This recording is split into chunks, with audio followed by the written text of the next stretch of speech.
Alors, d'abord, merci aux organisateurs, à SOS Fin, à David, l'université, à la fois de l'initiative et de cette invitation.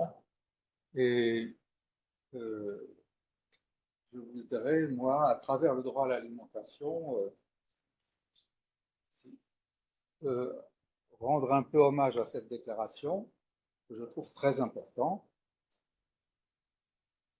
et qui me paraît, pour le juriste que je suis, très innovante. En tout cas, moi, j'ai puisé des idées dans la déclaration que je ne pensais pas avoir avant, en tout cas, sur la question de l'agriculture et de l'alimentation. Alors, euh, c'est une sorte de jugement sur la déclaration à partir du droit à l'alimentation. Évidemment, on pourrait parler, revenir sur tous les droits aux semences, à la terre, à produire, etc. Mais je le fais. Alors, les fragilités du droit à l'alimentation, il faut partir de là parce que c'est le premier mérite, à mon avis, de la déclaration, que d'aborder le droit à l'alimentation en synthétisant l'ensemble des fragilités. La question foncière, la question des semences, la question des controverses citoyennes sur les intrants, pas les intrants, la question de la science, est-ce que la solution c'est la science ou est-ce que la solution c'est la permaculture? Enfin, c'est une caricature de dire ça, mais pour dire vite. Et l'un des mérites pour moi juridiques de la déclaration, c'est précisément de répondre à cette habitude très négative que nous avons dans nos sociétés de gérer en silo. Et quand je m'intéresse, moi, au droit à l'alimentation en France, je dois, pour la question des finances, demander au ministère de l'Agriculture, pour la question, les questions liées à l'agriculture dominante et à l'industrie ou à la transformation, c'est la DGCCRF, c'est le ministère de l'économie. Pour les questions de nutrition, c'est le ministère de la Santé. Et le ministère de l'Éducation nationale traîne les pieds un peu pour considérer qu'il y a quelque chose à dire sur l'alimentation.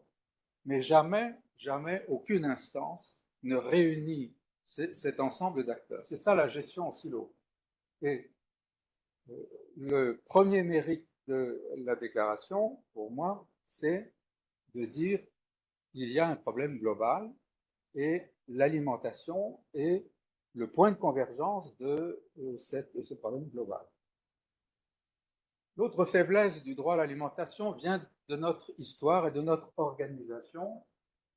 Il y a au fond, sur les questions de nature, d'agriculture et de nourriture, un partage de pouvoir entre l'ONU et l'Organisation mondiale du commerce et les traités de libre-échange.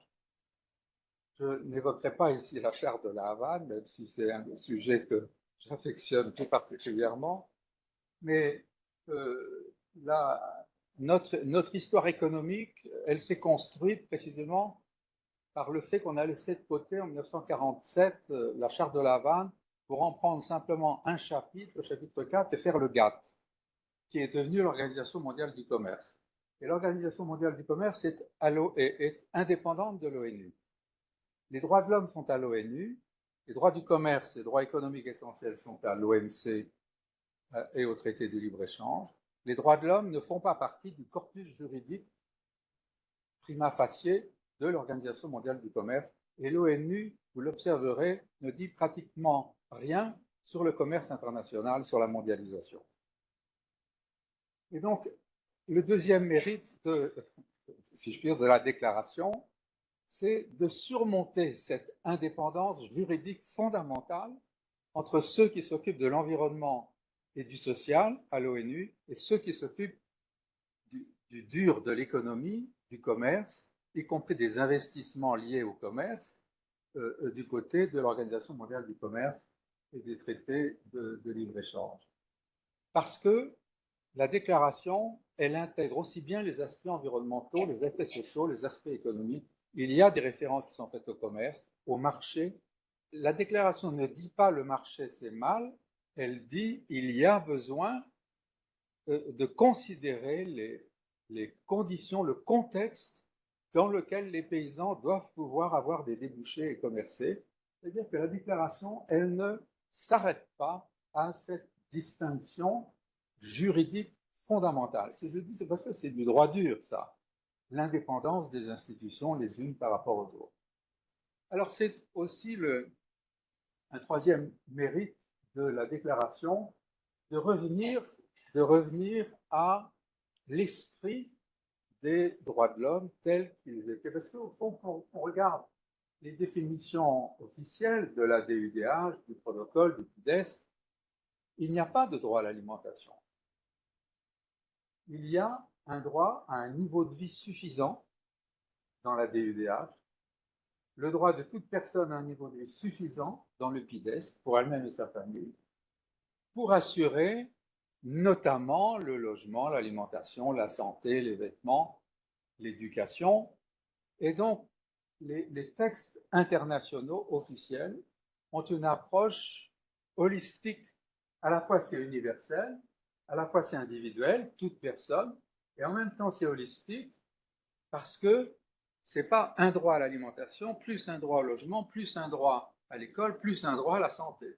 C'est un droit à un niveau de vie suffisant qui devrait d'ailleurs faire tourner un peu différemment la petite musique qui revient régulièrement du revenu universel. Voilà.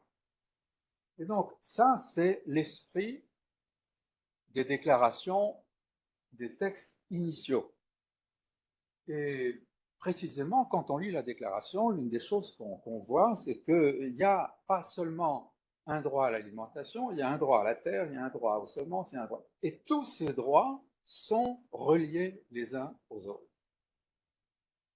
Alors que si on raisonne sur le droit à un environnement sain, ça va être le GIEC, le droit à la sécurité alimentaire, c'est la FAO, et puis j'en passe, et d'autres. Encore une fois, la dissociation non seulement des politiques publiques, mais des droits en silo.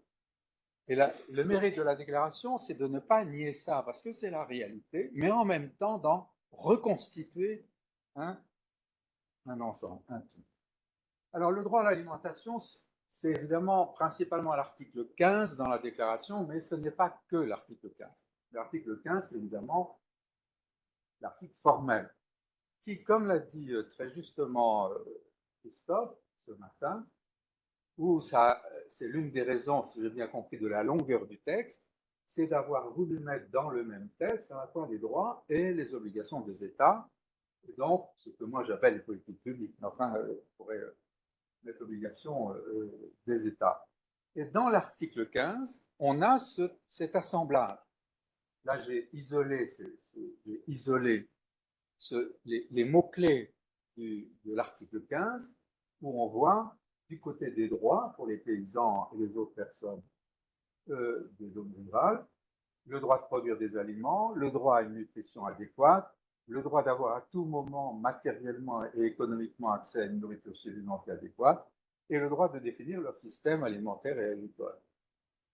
Et qu'est-ce que les États doivent faire pour tout ça? Assurer une alimentation suffisante, assurer la sécurité alimentaire, la souveraineté alimentaire, ce qui, comme tu l'as dit, Christophe, est relativement nouveau, parce qu'on en fait un droit ici, les systèmes alimentaires durables et équitables, et combattre la malnutrition. C'est-à-dire qu'il y a du travail pour les États dans le même article. Il y a du travail pour les États qui doit normalement garantir la réalisation des droits qui sont dans ce même article. Donc ça, c'est la manière de penser. Alors évidemment, on peut contester la longueur du texte. C'est vrai que parfois c'est un peu bavard, parce qu'en même temps, non seulement il faut mettre tout ça, mais en plus, il faut faire plaisir un peu aux uns et aux autres. Donc c'est peut-être un peu bavard, un peu long, mais c'est un très grand mérite parce que dans la Déclaration universelle, c'est vrai, c'est du droit dur, mais les États font ce qu'ils veulent, et en réalité, on se rend compte qu'ils font ce qu'ils veulent, voilà, tout simplement. Donc là, c'est un peu différent. On ne peut pas dire, un État ne peut pas dire, si, je respecte le droit à l'alimentation de l'article 15, s'il ne peut pas justifier la colonne politique publique. Et on a là des indicateurs qui permettent de voir si les politiques ont les effets de donner corps aux droits et si les droits sont réels par l'effet de ces politiques publiques. Alors, pour aller un peu plus loin que l'article 15, et que je vais rapidement, très rapidement, aborder qui, quoi, comment. Qui est titulaire du droit à l'alimentation, quoi, quel est l'objet, et comment on le met en œuvre dans la déclaration. Alors, j'évoquais ce matin la question des zones rurales. Je ne vais pas rentrer dans le détail de tout ça, mais et, à mon sens, peut-être le point faible de la déclaration, c'est d'oublier que les paysans urbains, pas l'agriculture urbaine avec l'hydroponie et je ne sais quoi, les immeubles tout verts avec des étages, 25 étages de carottes et de salades, je ne parle pas de ça, je parle des paysans, mais qui sont en ville. Ces paysans urbains, ils n'ont pas les mêmes besoins que les paysans ruraux. Et ils n'ont pas les mêmes besoins parce qu'ils sont toujours insérés dans des filières qui sont pour une part des filières publiques et sociales. J'ai regardé de près par exemple Rosario. Rosario, c'est une ville d'Argentine. Et dans cette ville d'Argentine, Rosario, cette ville a mis à disposition d'une organisation sociale tous les délaissés communaux, c'est-à-dire toutes les terres qui sont sans utilité dans la ville. Les terres autour des autoroutes, des périphériques. Il y a toujours plein de terres en fait qui servent à rien dans un à Nantes par exemple, on a fait la même chose qu'à Rosario un peu, les ronds-points, tout ça. Eh bien, à Rosario, il y a 3000 familles qui vivent de l'agriculture, d'une agriculture urbaine, mais qui est une agriculture urbaine dans laquelle on ne peut pas leur accorder un droit sur la terre stable. On ne peut pas donner à une famille urbaine la possibilité d'occuper un espace qui est un espace public en réalité et qui doit le rester parce que le jour où il faut changer la route, où il faut faire une nouvelle bretelle de je ne sais quoi, ou créer une nouvelle route, il faut que les politiques publiques puissent. Et donc, ce n'est pas les mêmes besoins en réalité. Et ce qui peut-être, alors à mon sens, manque dans la déclaration, c'est l'inscription des paysans dans des filières. Et le fait que, euh, si on prend des paysans même au Mali, au Sénégal, un paysan au Sénégal qui fait de l'oignon, il est à 50 km de Dakar, qu'est-ce qu'il fait de ses oignons? Il faut qu'il y ait de la logistique, il faut qu'il y ait du transport. Le transporteur n'est pas un paysan. Alors, il est inclus dans la déclaration, mais les paysans, eux, ils sont paysans, aussi bien à la ville qu'à la campagne, mais les autres travailleurs, ils sont dans les zones rurales, dans la déclaration, alors que dans la paysannerie urbaine, comme je l'évoque à Rosario, mais comme on le fait chez moi dans la ville de Nantes, eh bien, les autres travailleurs au service ou en complément de ces paysans, ils ne sont pas dans des zones rurales. Alors, ce n'est pas dramatique, mais c'est un réflexe de juriste de se dire, là, il faut dans le discours, je crois, avancer un peu plus. Il ne faut pas oublier, et au fond, moi j'ai lu la déclaration en me demandant non pas si c'est bien ou pas que les paysans aient un droit alors qu'il y a des droits universels, comme un peu l'a fait la France, je me suis demandé qui ça exclut. Et je pense notamment à tout ce que nous appelons les banlieusards, qui sont en réalité issus de l'exode rural, qui ont été des paysans et qui ne peuvent plus l'être pour une raison ou pour une autre, comme c'est le cas depuis les enclosures en Grande-Bretagne, la loi de Spinham Land, on pourrait parler de ça, mais je ne vais pas rentrer dans ce détail. Mais un paysan qui se retrouve en ville, dans un bidonville ou dans certaines villes, ou bien dans une périphérie qui a été urbanisée verticalement, il est oublié, il n'est nulle part. Il y a une ville dans le nord de la France qui a décidé que tous les espaces verts, enfin, une grande partie des espaces verts dans les cités, seraient transformés en jardins, potagers, pour les habitants. C'est-à-dire que les habitants, depuis leur balcon, ils voient leur jardin, ils voient leurs légumes pousser, avec toute une organisation sociale d'accompagnement, parce qu'on ne s'improvise pas paysan. Donc il faut de la formation, il faut de l'accompagnement. Alors ça, on a fait ça, c'est tout un... On a fait ça, c'est pas moi qui ai fait ça du tout. On, les Français, enfin, cette ville, et, le résultat, c'est un résultat qui me paraît positif, mais qui n'est pas à 100% dans la déclaration, et c'est un peu ça mon regret. Alors, pour le reste, il y a quand même un mérite, à mon sens, vraiment mais fondamental pour l'avenir dans la déclaration, c'est qu'il y a pour le droit à l'alimentation une dimension collective. Ce qui caractérise les droits de l'homme, toute personne, toute personne, toute personne, ce sont des droits individuels.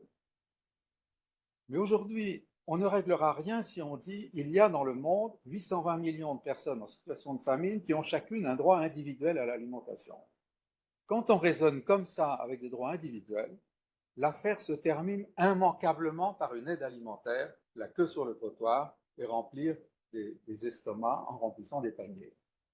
L'affaire se termine toujours comme ça. Le seul moyen pour qu'elle se termine autrement, c'est de faire que les droits de l'homme puissent aussi se mettre en œuvre de manière collective. Mais ça, la Déclaration universelle ne le fait pas, toute personne. Le PIDES ne le fait pas, toute personne. La Déclaration sur les droits des paysans, alors je ne sais pas si c'est volontaire ou pas volontaire, mais elle le fait. Elle donne une double dimension aux droits de l'homme, et notamment au droit à l'alimentation, une dimension individuelle, chaque individu a droit à, et une dimension collective, les paysans, globalement considérés sur un territoire, doivent pouvoir participer ensemble à la définition des systèmes alimentaires, des systèmes culturaux, etc. Je n'ai pas les mots exacts, mais vous retrouverez facilement l'idée dans le... Donc, pour moi, ça, c'est l'avenir. L'avenir, pour moi, c'est de penser les droits de l'homme, non seulement sur leur dimension individuelle, mais aussi sur leur dimension collective. Mais il n'y a pas grand-chose dans les droits de l'homme collectifs, à part le droit des peuples à disposer d'eux-mêmes. Tout le reste, c'est individuel. Et donc, comment on peut penser les droits de l'homme collectivement? La déclaration le fait, et rien que pour ça, elle mérite d'être diffusée. Quoi? Alors, quoi? C'est, vous savez, le droit, le réflexe du juriste, c'est un réflexe du vocabulaire. Hein. Le droit, c'est, quand on me demande de définir le droit, je dis toujours la même chose. Le droit, c'est le langage social qui porte les valeurs qu'une société se donne à elle-même. Voilà. Définition simple. Depuis des années, je défends ça. Tout le monde, dans les instances, quand je dis ça, à l'Académie de Tom, bon, mais je suis habitué, vous pouvez, je suis habitué à entendre beaucoup de critiques là-dessus, mais j'y tiens.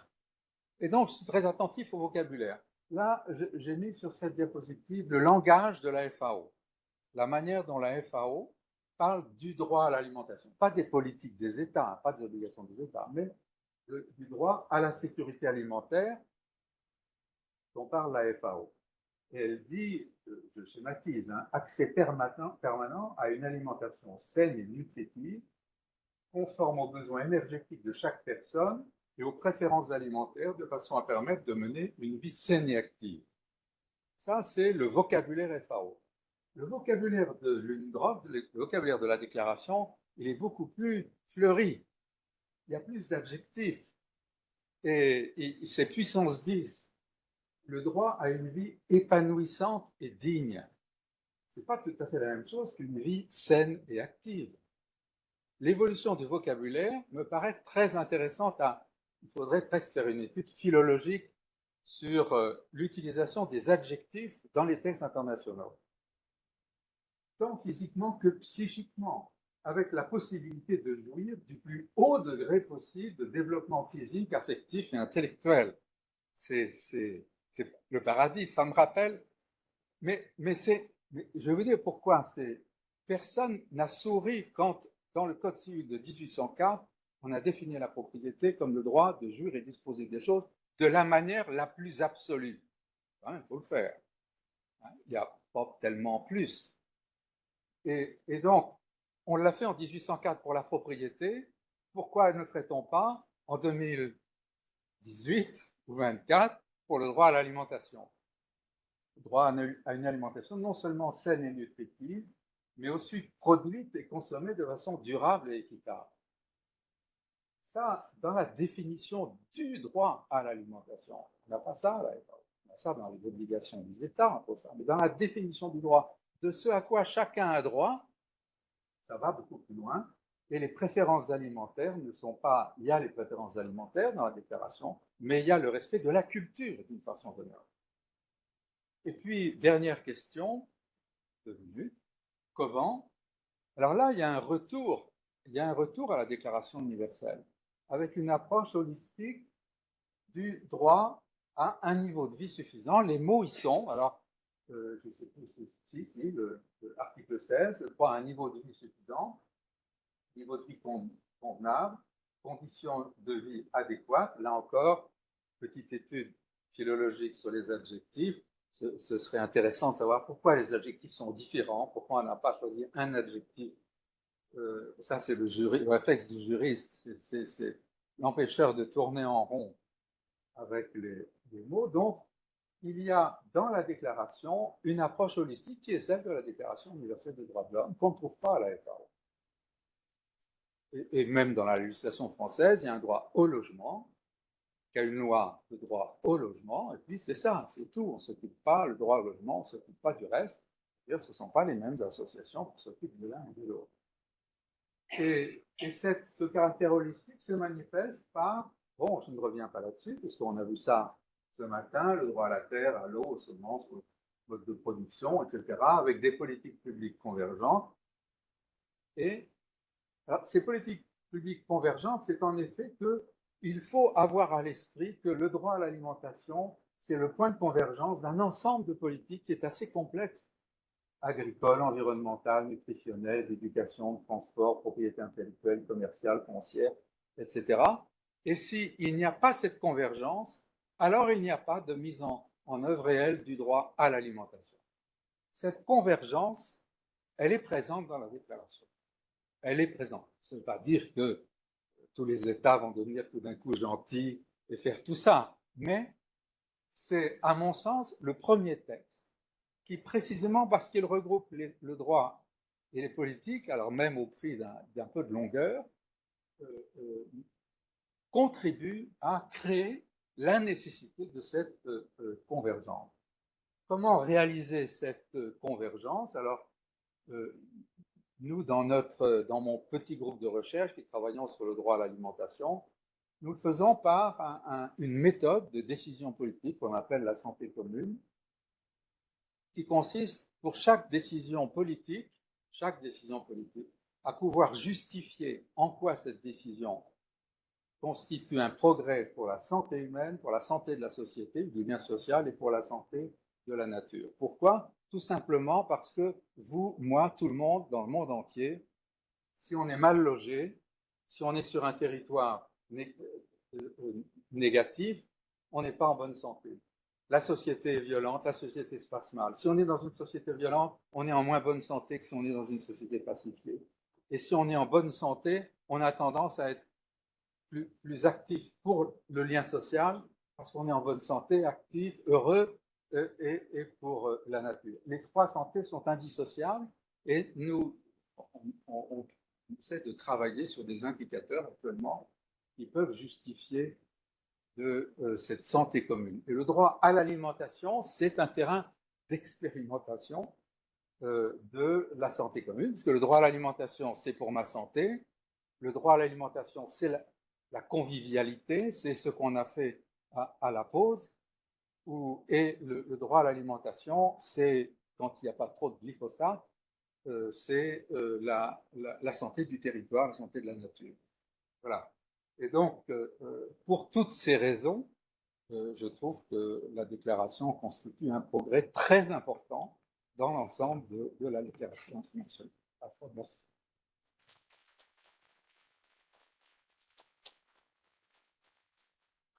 Merci beaucoup, SOS1. Merci, David. Merci à tout le monde, à tous ceux qui sont dans la salle.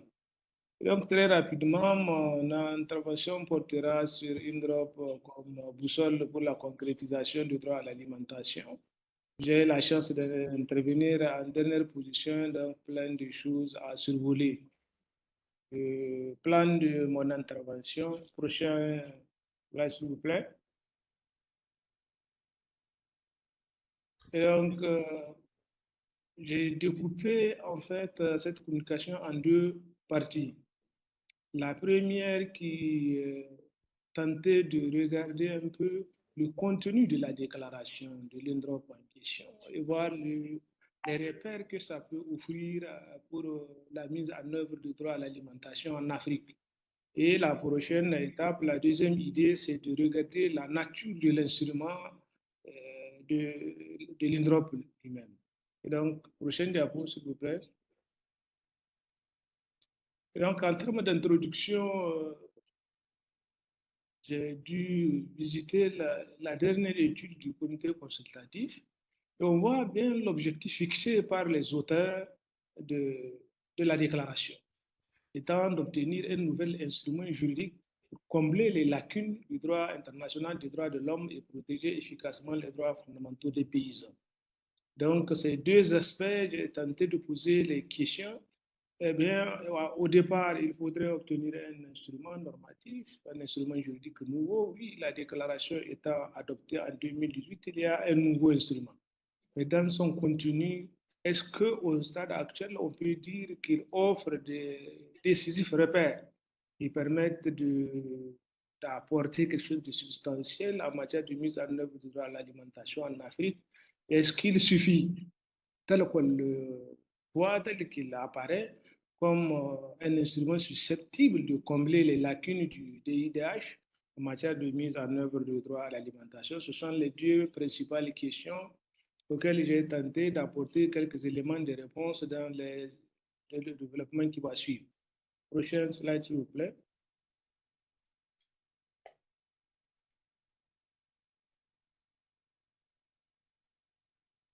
Voilà. Et pour les repères, les interventions antérieures m'ont suffisamment aidé.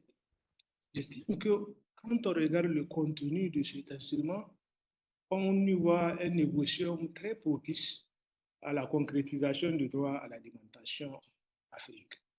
Propice au regard des éléments, la consécration des facteurs de production alimentaire reconnus aux paysans. Parce que c'est un véritable problème pour les paysans. Pour accéder à son alimentation, d'abord, il doit l'avoir, il doit le produire.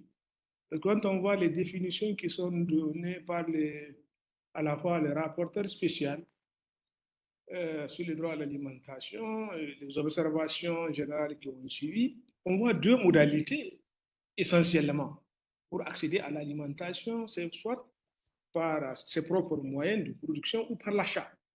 Et chez le paysan, il faut d'abord le produit. S'il doit l'acheter, c'est qu'il doit avoir besoin d'une assistance venant d'une tierce personne. Donc, essentiellement, ça vient de sa production pour avoir non seulement son alimentation, ce qu'il ne produit pas, il trouve un revenu qui lui permet de l'acheter avec d'autres. Et on voit bien que la déclaration a pris le soin ici de garantir ces facteurs qui permettent aux paysans de produire. Et les types de définitions qu'on donne aux paysans en Afrique, ça a une résonance particulière parce que c'est essentiellement justement les petits paysans tels que définis par l'INDROP qui constituent l'écrasante majorité des producteurs africains. Et donc, dans ce contenu, on voit accès à la terre, accès aux semences, accès le droit de participation. Le deuxième point que je retiens et qui est important, c'est l'engagement, c'est le choix d'un modèle agroalimentaire. Ce choix d'un modèle agroalimentaire, parce qu'on en voit globalement deux grandes idées qui se discutent. Lorsqu'on consacre le droit à l'alimentation, comment on y arrive? La question a été posée par François tout à l'heure. Eh bien, quand on regarde les acteurs, on essaie de voir un peu les discussions en cours. Il y a deux grandes tendances. À l'intérieur de chaque tendance, il y a essentiellement aussi des sous-tendances. Mais j'ai retiens les deux. Ceux qui estiment que oui, quel que soit là où on produit et qui produit, l'essentiel c'est de produire suffisamment et le marché fait le reste. C'est la théorie des agro-industriels, des tenants de l'ordre néolibéral. Les autres disent, mais il y a un modèle à part, en réaction duquel, justement, les paysans ont formulé un nouveau concept en 96, c'est celui de la souveraineté alimentaire. Ils estiment qu'il faut s'appuyer d'abord, l'enjeu de qui produit, c'est un enjeu important. À partir de là, on peut imaginer la suite. Et donc, qui produit, les tenants de modèle de souveraineté alimentaire estiment que c'est le paysan qui produit. On voit bien que ce texte-là a fait le choix de dire que bon, on va vers le modèle de souveraineté alimentaire et qui lui-même est sensible à l'agroécologie. J'estime que c'est le deuxième facteur des conditions propices et qui permet, parce qu'à travers ce choix entre développement durable et agroécologie, je vois le terme apparaître pratiquement 25 fois dans la déclaration. Et quand on fait le lien avec les différents rapports autour du sujet, on voit bien une prise de position assez marquée sur l'alimentation, comment est-ce que se produit, le souci de tenir compte de la santé du consommateur, la santé de l'environnement. Et donc, la déclaration à ce niveau, son longueur dans la rédaction offre des éléments d'appréciation, d'interprétation d'autres instruments juridiques obligatoires comme le pacte sur le droit économique, social et culturel, la déclaration universelle des droits de l'homme de 48 qui a fini par revêtir, selon beaucoup de sources, une autorité juridique internationale coutumière, plus les autres instruments juridiques nationaux. Et donc, son contenu là, j'estime qu'il est assez intéressant et mérite d'être promu en matière de mise en œuvre de droit à l'alimentation. Je passe au prochain point. D'un point de vue du contenu, et donc toutes les discussions antérieures ont fini de vider le sujet. Maintenant, le deuxième point, c'est la nature de l'instrument. Les faiblesses qu'on peut lui opposer du point de vue, euh, surtout de l'Afrique. Prochaine diapo, s'il vous plaît. Prochaine diapo. Voilà. Et donc, c'est l'instrumentum qui paraît un peu incisif. Il est d'une fragilité d'un point de vue juridique assez évidente, malgré l'importance de son contenu qui permet d'interpréter les autres droits et d'avoir beaucoup de matériaux d'application des instruments obligatoires. Lui, ça, de par sa nature, c'est un instrument, c'est une déclaration. En tant que déclaration, on ne peut que le ranger dans la catégorie du soft law, du droit mou, du droit doux, du droit qui a une très petite charge de contraintes, de caractère obligatoire. Et donc, ça fait que on voit bien au niveau africain, le fait qu'il permet d'interpréter beaucoup d'autres instruments obligatoires, ça peut limiter cette portée d'un instrument formellement dépourvu de force contraignante. Parce que le droit à l'alimentation étant consacré aujourd'hui, c'est admis dans le pacte international relatif aux droits économiques, sociaux et culturels, comme dans la Déclaration universelle des droits de l'homme, ainsi que les autres instruments catégoriels de protection des droits, comme les droits des femmes, les droits des enfants, ça s'établit. Et donc, en Afrique, le pacte, lui seul, quand on le prend, le PIDESC, il fait presque l'unanimité en Afrique. Presque tous les États africains, à l'exception du seul Soudan et des îles de Comores, tous ont ratifié ou adhéré au pacte international relatif aux droits économiques, sociaux et culturels dont on sait le contenu de l'article 11 qui consacre ces droits et l'article 2 qui aussi engage les États à investir au maximum de leurs ressources disponibles pour mettre en œuvre progressivement ce droit consacré. Et donc, ici, les droits qu'il permet que l'UNRWA consacre eh bien, donne beaucoup de matériaux d'interprétation de cet instrument, tout comme le traité international relatif aux droits, ressources phytogénétiques pour l'alimentation et l'agriculture. Et donc, cette faiblesse première est l'absence de force contraignante à mon avis, est facilement surmontable d'un point de vue africain au regard du niveau de ratification et d'acceptation des droits économiques, sociaux et culturels. Le caractère collectif au niveau africain, ça fait harmonie parce que la Charte africaine des droits de l'homme et des peuples de 1981 déjà reconnaît la double dimension des droits de l'homme, la dimension individuelle des droits et la dimension collective de l'ensemble des droits que ça consacre. C'est un instrument dès sa naissance déjà qui regroupe toutes les générations de droits de l'homme. On peut dire que c'est une certaine spécificité du droit régional africain. Et donc, ça fait bon ménage. On peut l'utiliser judicieusement pour en faire, comme je l'ai dit, comme on peut le dire, bien entendu, il peut servir d'une véritable arme juridique en lien avec les autres pour servir d'une main de fer dans un gant de velours, on peut dire. Mais la limite la plus importante en termes de difficulté à aider, à servir à la concrétisation des droits, parce que toute l'interprétation repose, les détails reposent sur cette déclaration INDROM, qu'il n'y a pas dans les autres instruments. Et c'est utile pour la protection des droits des paysans. Prochain diapo, mais c'est inopposable aux acteurs qui imposent les politiques agroalimentaires en Afrique. Je pense que c'est la plus grande limite et qui ne peut pas permettre d'atteindre l'objectif premier, celui de combler les lacunes du droit international, du droit de l'homme en matière de mise en œuvre du droit.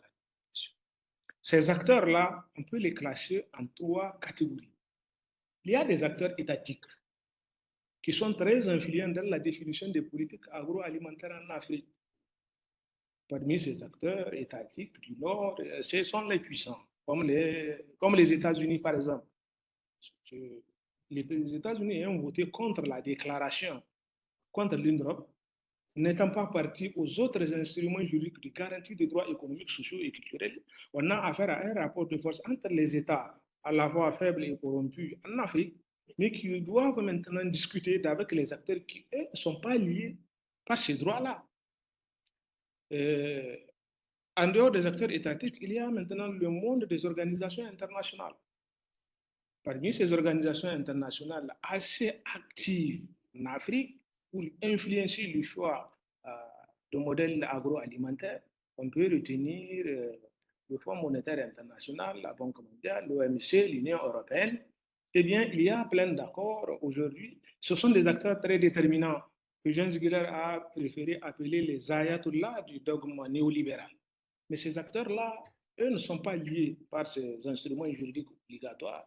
Eux ne sont pas liés par les instruments, par l'UNDROP. Eux ne sont pas liés par le droit international du droit. En fait, c'est la principale lacune qui est liée au système lui-même. Et François l'a rappelé en faisant le parallèle entre le système onusien de protection des droits de l'homme et les autres acteurs qui ne le sont pas.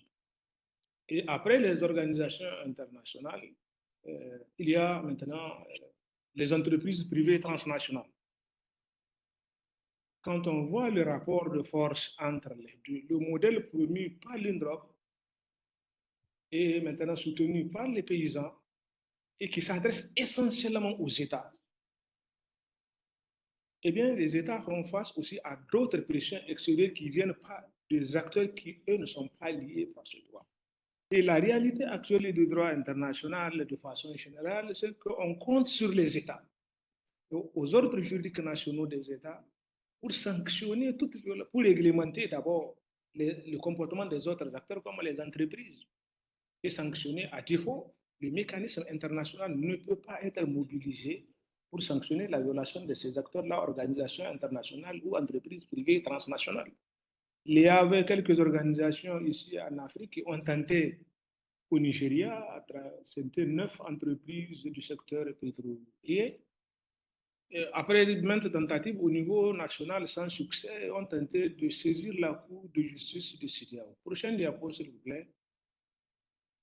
Et donc, en saisissant la Cour de justice de CEDEAO, elle a laissé entendre que ce n'est pas possible d'attraire ce type d'acteurs devant une juridiction internationale simplement parce que la codification actuelle du droit international ne le permet pas. La Cour a renvoyé les requérants, le CERAP, c'était une ONG, au niveau national, donc, Nigeria, pour faire un contentieux à l'encontre de ces acteurs en tenant compte des lois applicables à l'échelon national et des obligations internationales de l'État. Mais il s'agit des acteurs suffisamment riches face à des États très fragiles et corrompus, et donc agissent presque dans un territoire de non-droit. Le droit international a des lacunes ici objectives que l'adoption de l'UNDROP ne permet pas de combler. Et les niveaux de leur puissance économique, toujours, je peux citer Jean Ziegler 2015, il s'agit des acteurs qui ont accumulé des fortunes personnelles comme aucun pape, aucun empereur, aucun roi ne l'ont jamais fait avant eux. Et ce sont ces acteurs aujourd'hui qui sont présents au niveau de l'Afrique et qui participent à la définition, sinon dictent les modèles agroalimentaires euh, à l'œuvre. Et donc, du coup, la protection qu'offre le droit formellement avec les insuffisances même de cette population, et bien, à partir du moment où ce n'est pas complet, les autres acteurs eh bien, tiennent en échec et confinent ce droit dans des écritures tout simplement juridiques. Dans les journaux officiels ou dans les déclarations, ça ne sort pas pour se trouver une application concrète sur le terrain. Prochain diapo, s'il vous plaît. Et donc, c'est ça les propos de la Cour de justice de CEDEAO en 2009. Le processus de codification du droit international n'est pas encore arrivé au point de permettre la saisine d'une juridiction internationale contre des sociétés, car celles-ci ne sont pas signataires des traités dont les juridictions internationales assurent le respect. La seule alternative qui s'offre aux requérants, ajoute-t-elle, est de poursuivre les sociétés devant les juridictions nationales. Et donc, ce qui revient, c'est mon commentaire là, à une absence d'alternative en fait pour les requérants s'ils devaient compter sur les ordres juridiques nationaux pour obtenir réparation. Et donc, sur ce plan, on peut dire que l'UNDROP n'est pas encore allé loin, bien qu'un texte recommandatoire qui annonce les couleurs d'une potentielle évolution, d'une probable évolution du droit international des droits de l'homme. Et l'étude aussi de départ qui dit que c'est de combler les lacunes. Et parmi les principales lacunes, en vérité, on n'a pas encore fait un pas.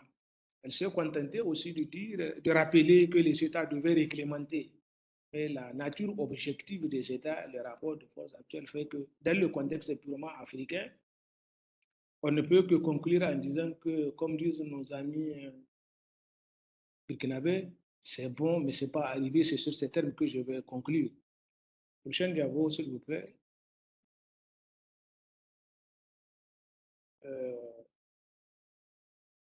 C'est bon, c'est pas arrivé parce que tel que configuré, la mise en œuvre de l'UNDROP en Afrique va nécessiter encore davantage de mobilisation sociale, davantage de rapports de force, de modification des rapports de force, je voudrais dire, pour limiter l'avancée de ces acteurs qui ne sont pas liés par ces obligations internationales.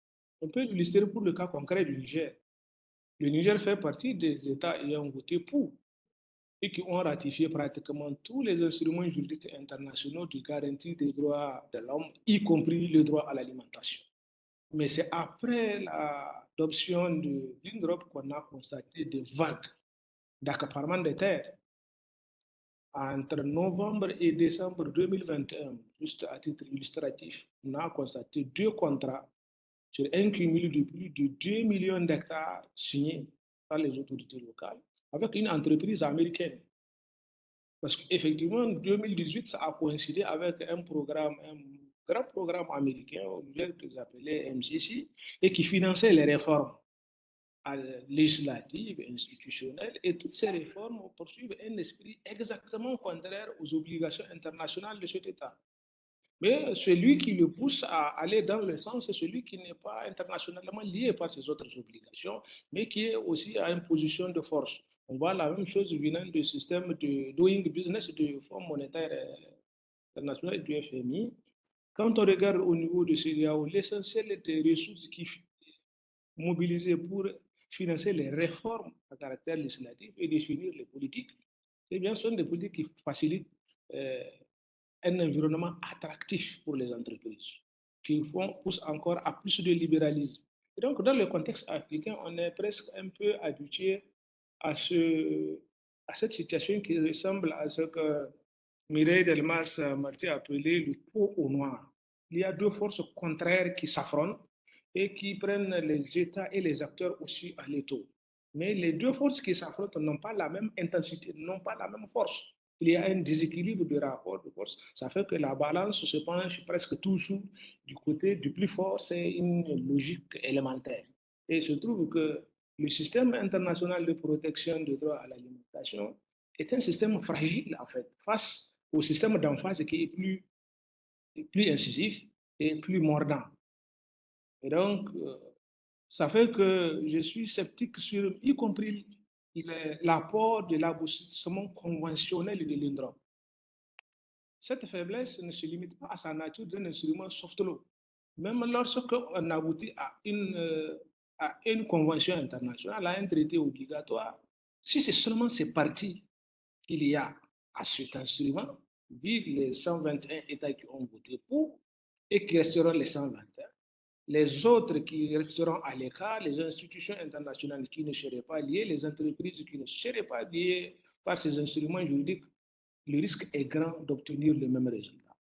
Et donc d'obtenir une sorte d'adoption de plusieurs instruments juridiques, mais qui n'auront pas de mise en œuvre concrète tout à fait efficace dans le contexte africain. Peut-être appliqué dans un autre environnement, bien qu'un texte de caractère recommandatoire peut produire un autre effet. Donc, prochaine diapo, s'il vous plaît, je vais conclure par là.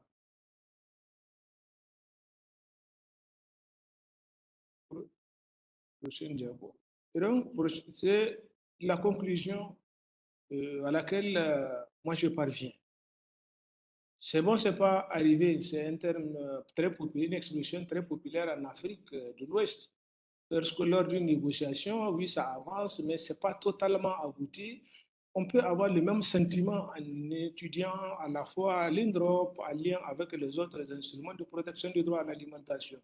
C'est bon parce qu'on a obtenu un instrument, une base juridique qui permet d'interpréter les instruments obligatoires et donc de surmonter ses limites, de pousser à l'intérieur des ordres juridiques nationaux des États, y compris à obtenir des résultats en matière contentieuse, mais ça va être des résultats vis-à-vis des acteurs moins influents.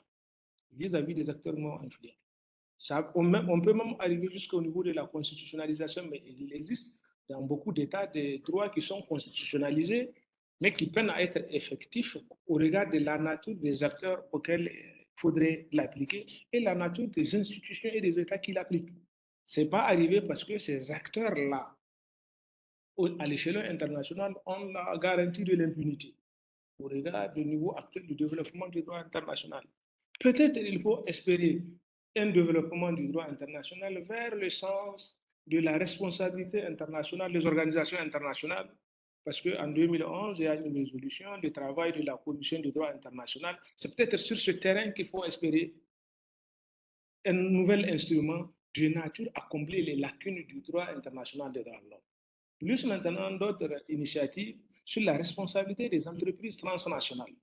Les choses bougeront, à mon sens, en Afrique et dans beaucoup d'autres États qui sont de moindre capacité matérielle factuelle de puissance pour avoir des ordres juridiques capables de sanctionner tout acteur vers un instrument juridique international peut-être qui lierait les entreprises et les organisations internationales parce que dans les faits, ce sont ces acteurs-là qui définissent les modèles agroalimentaires, qui définissent les règles et qui aussi les imposent à des États. Les États ne sont pas innocents, bien entendu.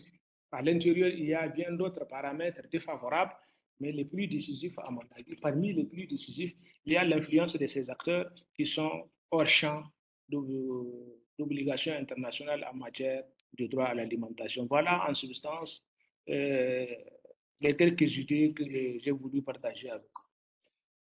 Merci beaucoup.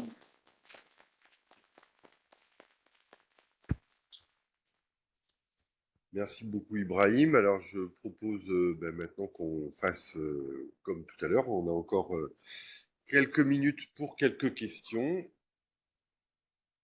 Sophia, je vous laisse distribuer le micro.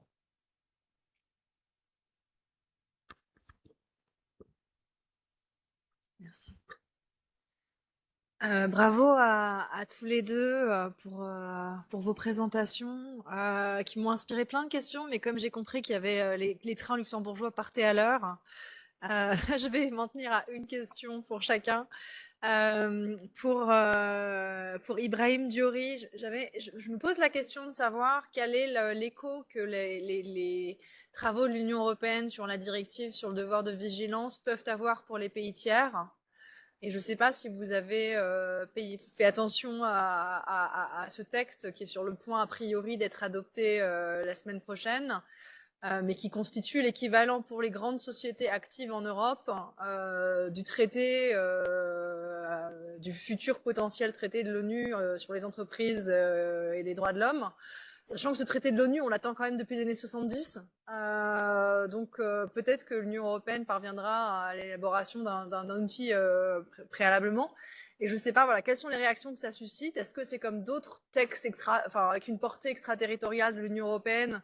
Est-ce qu'on se méfie des relents protectionnistes de ce type d'outils, ou est-ce que c'est perçu comme une avancée potentielle? Je ne sais pas si vous avez été suivi ces travaux, et si oui, je serais contente de connaître votre sentiment. Et puis pour François Collard-du-Tilleul, je m'interrogeais sur le plaidoyer que vous faites pour une approche juridique intégrée des enjeux économiques et notamment commerciaux d'un côté et de protection des droits de l'homme de l'autre. Et je me demandais si vous aviez également en tête la possibilité de négocier des traités, et notamment des traités qui prendraient des traités d'ordre commercial, et qui intégrerait ces différentes considérations. Vous n'avez pas voulu développer votre présentation sur la charte de La Havane. Peut-être que elle aurait permis d'imaginer des traités mixtes.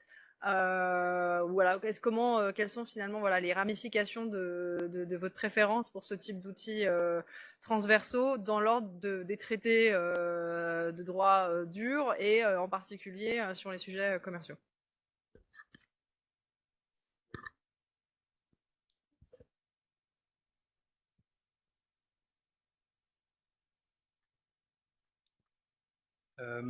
Ibrahim, est-ce que tu m'entends? Oui, oui, je vous entends. Moi, j'ai une question un peu plus pragmatique, parce que le pragmatisme, parfois, c'est mon truc. Euh, Quand on parle du droit à l'alimentation en Afrique, et toi, tu as pris l'exemple aussi du Niger, est-ce qu'on peut, de manière plus pragmatique, penser à un renforcement de ce droit à l'alimentation à l'aide de l'UNDROP ou d'autres outils à l'échelle régionale, ou même à l'échelle de l'Afrique avec le support par exemple de l'Union africaine?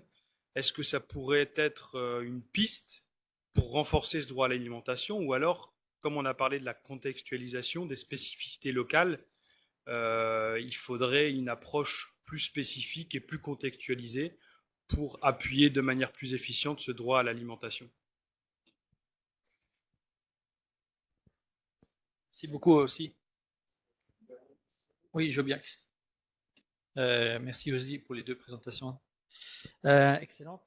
Une remarque sur il y a quand même un article 27 qui dit que les institutions spécialisées de l'ONU, mais aussi les institutions financières internationales et régionales doivent contribuer à la mise en œuvre de la déclaration, donc promouvoir la déclaration. Donc là, je pense qu'il y a quand même un potentiel important. On a fait une formation, on a donné une formation à la FAO à Budapest, donc pour l'Afrique de l'Est, il y a quelques années, et c'est en fait depuis plusieurs années maintenant, ils ont un programme vraiment extraordinaire de promotion de la déclaration dans les pays d'Afrique de l'Europe de l'Est, en lien avec la décennie sur la family farming, l'agriculture familiale.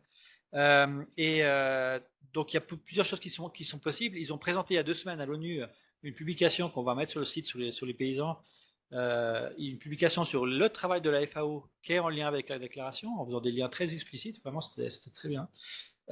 Donc du côté de la FAO, il y a quand même une mise en œuvre, une volonté de participer. Donc je ne sais pas si ce serait possible de faire la même chose au niveau africain ou dans les régions ou au niveau national, avec la FAO, de discuter avec eux de leur rôle dans la promotion de cette déclaration. Donc on avait fait aussi une conférence avec des gens du PAM, Programme alimentaire mondial, et FIDA, Fonds international de développement agricole, qui eux aussi s'étaient un peu engagés sans que ça soit suivi de beaucoup d'effets. Mais enfin, donc, dans cet article 27, il y a très clairement aussi les institutions financières comme la Banque mondiale et le FMI qui sont en tout cas mentionnées, et c'est quand même une résolution de l'Assemblée générale.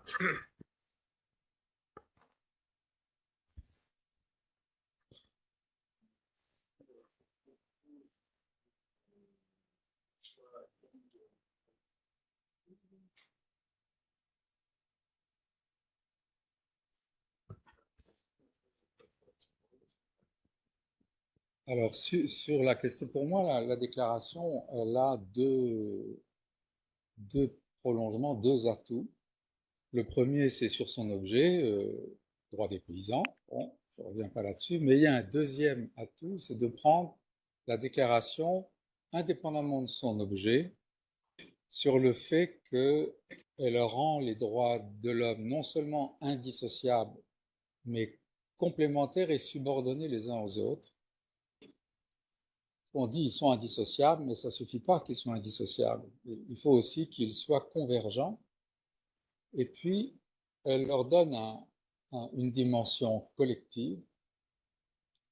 Et il me semble que dans les traités internationaux, dans les traités commerciaux, les traités de libre-échange, on pourrait pacifier beaucoup de choses si on intégrait cette même conception de réunir et de ne pas penser tout en silo. C'est-à-dire comme on le fait par exemple avec le CETA, où bon, il y a pour le bœuf, c'est pas terrible, mais pour les voitures, c'est excellent, et je sais pas quoi. Et ce qui fait que finalement, il y en a quelques-uns qui sont contents, mais en fait, on n'a pas pris en compte en même temps la question sociale, la question environnementale, en même temps que la question économique. Au fond, pour moi, c'est ce qu'apporte la déclaration par rapport par exemple, au développement durable. On ne peut plus maintenant écrire 3 lignes sans mettre durable. Mais le grand défaut du développement durable, c'est que c'est un vocabulaire sans grammaire. C'est des piliers, mais il n'y a pas de grammaire, c'est qu'on ne sait pas comment articuler les mots les uns par rapport aux autres. Et le résultat, c'est toujours le plus fort qui gagne, c'est l'économie avec un peu de vert et du social quand on a le temps. Et c'est pourquoi, et il me semble que la déclaration donne le moyen, ou montre une voie, la voie d'une grammaire qui articule ensemble les mots les uns avec les autres, qui parlent de l'économie, qui parle de l'environnement, qui parle du social, qui parle du culturel, mais de manière articulée les uns par rapport aux autres. Et donc finalement, il me semble que dans les traités internationaux, mais aussi les traités de libre-échange, il y a du vocabulaire, mais il manque une grammaire.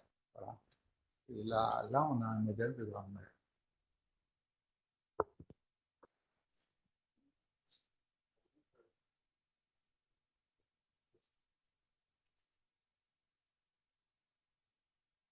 Alors,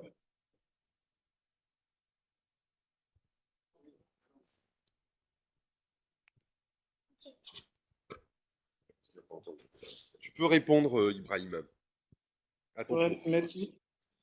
Merci beaucoup. Oui. Et donc, pour la première question sur l'initiative de devoir de vigilance au niveau de l'Union européenne, oui, il y a quelques échos ici en Afrique qui disent que c'est un pas, c'est un signal important qui mérite d'être encouragé. Les choses bougent sur ce plan.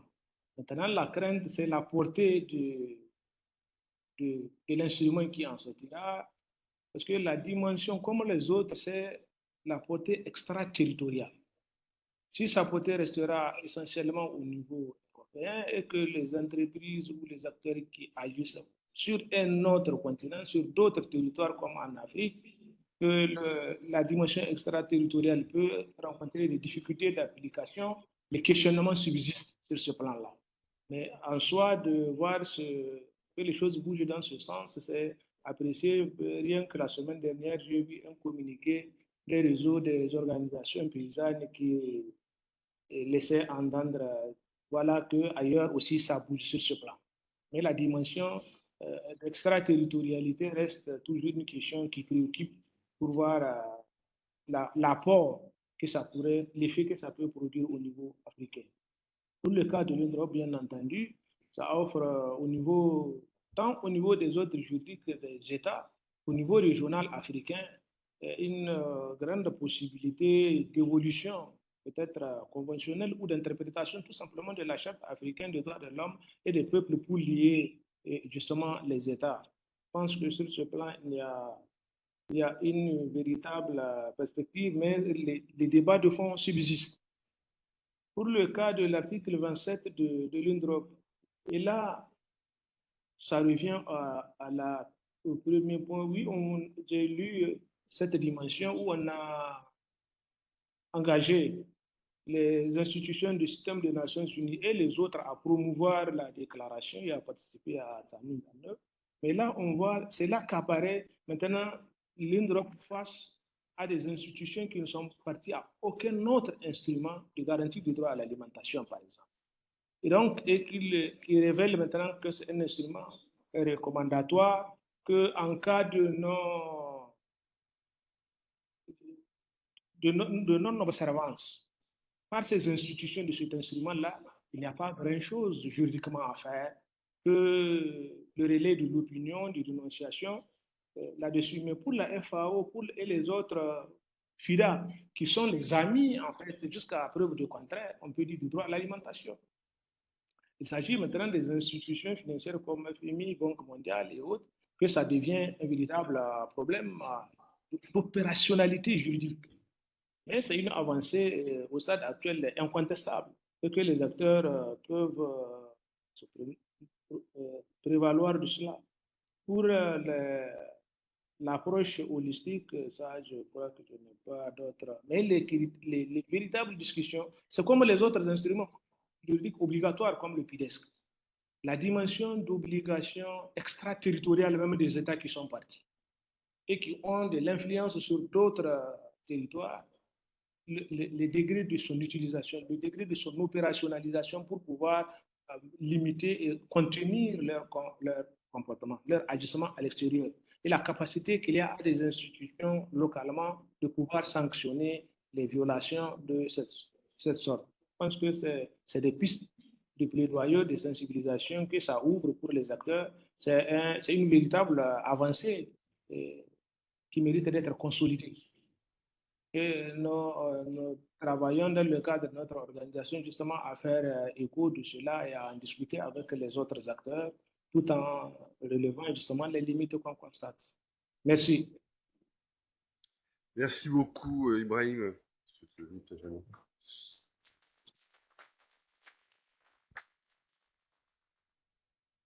On arrive à la fin de cette journée avec un peu délibérément quand même quelques minutes d'avance pour garantir la sérénité de tout le monde.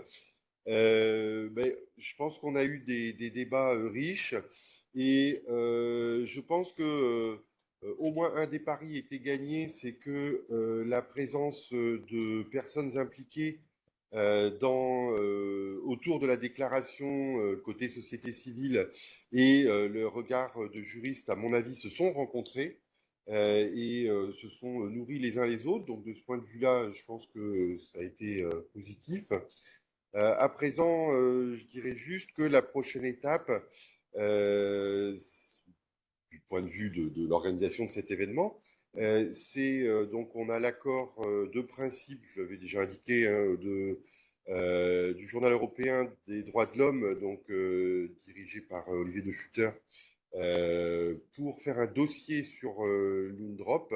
Et donc, évidemment, ça va être soumis à leur processus de peer review interne. Là, je réécrirai à tous les contributeurs, mais on espère donc prochainement pouvoir produire un dossier qui sera, à mon sens, le premier, juridique, universitaire sur cette UNDROP, et on aura clôturé le cycle autour de cet événement. Donc, merci encore à toutes et tous, merci à SOS Fin, et Raymond va clôturer au nom de SOS Fin.